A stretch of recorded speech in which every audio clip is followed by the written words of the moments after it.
ठाकरेंच्या शिवसेनेतून फुटून शिंदेंच्या शिवसेनेमध्ये जाण्याचा निर्णय घेतल्याची जाहीर कबुली हिंगोलीचे खासदार नागेश पाटील आष्टीकरांनी दिली आहे। निधी मिळत नसल्याचं कारण आष्टीकरांनी सांगितलंय। पाहूयात एक रिपोर्ट।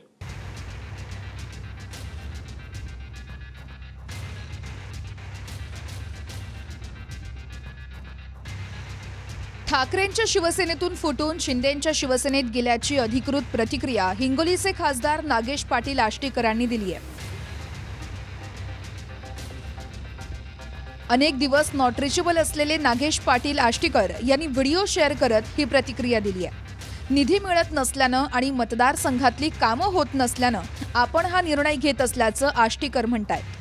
पण कामं होत नसल्यामुळे बरेचसे कार्यकर्ते नजीकच्या काळामध्ये पक्ष सोडून जाऊ लागले आणि कामं होत नसल्यामुळे माझाही म्हणजे पर्याय राहिला नव्हता माझ्याकडे। त्यामुळे मी हे निर्णय घेतला असेल तर काही जण नाराज असतील, काही जण खुश असतील। ठीक आहे, नाराज असले त्यांची मी नाराजी काढण्याचा नक्की प्रयत्न करेन। माझ्या कामातून, माझ्या कार्यातून, माझ्या विकास कामातून मी त्यांना मनवण्याचा प्रयत्न करेन, मी त्याला रिझवण्याचा प्रयत्न करेन। आपल्याला कुठल्याही प्रकारची निधी मिळत नव्हती। माझ्याकडे जे असणारे 5 कोटी रुपये जे एमपी लाडमधून मिळतात ते अतिशय अपुरे आहेत। तर मी यांची कामे कशी करायची किंवा निधी कुठून मिळवायचा, तर तुम्हाला सगळ्याला माहिती आहे की हे कामं होत नव्हते, सत्तेमध्ये असल्याशिवाय करता येत नव्हते। त्यामुळे हे पाऊल उचललं असेल। ही अडचण फक्त एकट्या आष्टीकरांची आहे का? ही अडचण जशी आष्टीकरची, संजय देशमुखची किंवा संजय दिनाची आहे, तशीच ही अडचण ही राजाभाऊ वाजेंची पण आहे, अरविंदभाईंची आहे, अनिल देसाईजींची आहे किंवा राष्ट्रवादीच्या अनेक आमदार खासदारांची आहे, काँग्रेसच्या आमदार खासदारांची अडचण आहे। त्यामुळे हे कारण किती पर्याप्त ठरतं? प्रत्येकाचा विषय येतो पैसा आणि निधी हे काय फुटण्याचं कारण असू शकत नाही। मग मोदी दंडवते फुटले असते, जॉर्ज फर्नांडिस फुटले असते, त्यांना 200 कोटीचा निधी, 500 कोटीचा निधी अशी आमिष दाखवून आता 500 कोटीमध्ये 25% सरळ किकबॅक मिळते त्या लोकांना। त्या किकबॅक आणि 25 कोटीचं 50 कोटीचं कमिशन मिळत आहे, त्या मोहामध्ये खासदार अडकतात। विरोधात असल्यानं जनतेची विकास कामं होत नाहीयेत असंही नागेश पाटील आष्टीकर म्हणाले। तर नागेश पाटील आष्टीकर हे स्वतःच्या कुटुंबाच्या विकासासाठी शिंदेंसोबत गेल्याची टीका अंधारेंनी केली आहे। माझ्या मतदारसंघामध्ये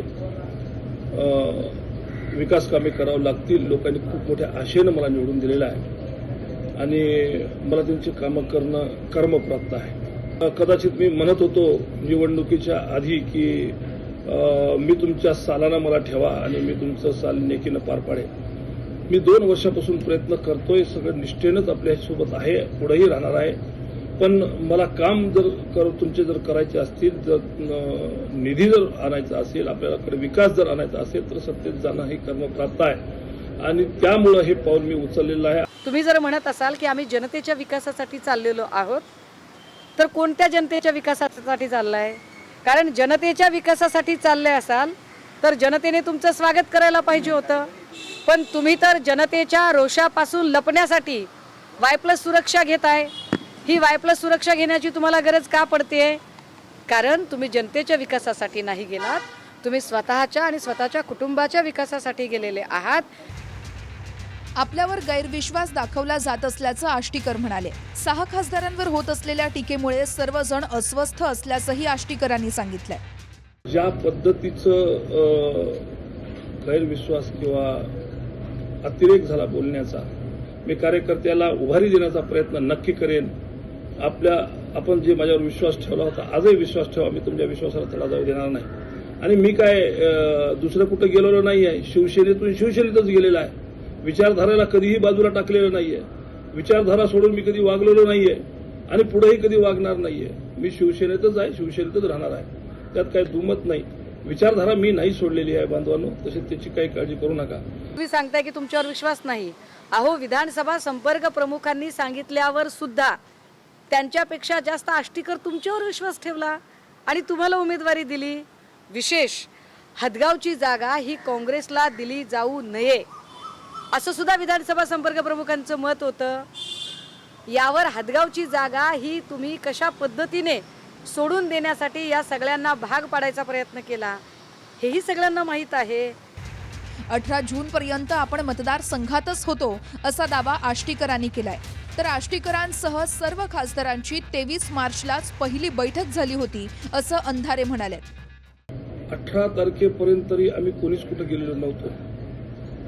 पण ज्या पद्धतीचं गैरविश्वास किंवा अतिरेक झाला बोलण्याचा, त्याच्यानंतर बऱ्याचशा मंडळीने विचार केला की आता तिथं थांबून सुद्धा काही फार उपयोग होणार नाही. आणि खरं सांगायचं तर आपण सर्वांना माहिती आहे की खूप दिवसापासून आपण पाहतोय की सत्तेशिवाय कुठलेही कामं कार्यकर्त्याची होत नाहीये. त्यामुळं कदाचित या सगळ्या गोष्टीचा जे काही मी पाऊल उचललं त्याच्या मागचं एक मोठं कारण असू शकते. का खोटं बोलतायत ही सगळी माणसं? 23 किंवा 24 मार्चला तुमची पहिली बैठक ही दिल्लीत झालेली होती. त्या बैठकीत तुमच्या जेवणावळी झाल्या होत्या. तुमच्या बैठकीला कोण कोण उपस्थित होतं? अगदी माझ्या पक्षाच्या, अगदी आत्ताचे सुद्धा माझ्या पक्षाच्या आतलं कोण होतं, बाहेरचं कोण होतं हे आम्हाला माहीत आहे. 10 तारखेला NDAची जी बैठक झाली हॉटेल ताज मानसिंगला, ती बैठक संपल्यानंतर पुन्हा एकदा तुमच्या 6 लोकांची बैठक झालेली आहे. तुमच्या 6 जणांचे व्हिडिओज याच सत्ताधारी लोकांनी रेकॉर्ड केलेले आहेत. तुम्ही फार इकडे तिकडे जरा जरी चुळबुळ केली तर हे व्हिडिओ कधीही बाहेर निघू शकतील. अगदी डॉक्टर श्रीकांत शिंदे किंवा हे सगळे लोक, या सगळ्या लोकांकडे तुमचे फुटेज आहेत. वेगळा गट स्थापन झाल्याची अधिकृत माहिती जाहीर झालेली नसताना ठाकरेंच्या शिवसेनेतून आपण फुटल्याचं नागेश पाटील आष्टीकरांनी अधिकृतपणे सांगितलंय. त्यामुळे ठाकरेंचे 6 खासदार शिंदेंच्या शिवसेनेत गेल्याचं आता स्पष्ट झालंय. विनय जगताप, TV9 मराठी, पुणे.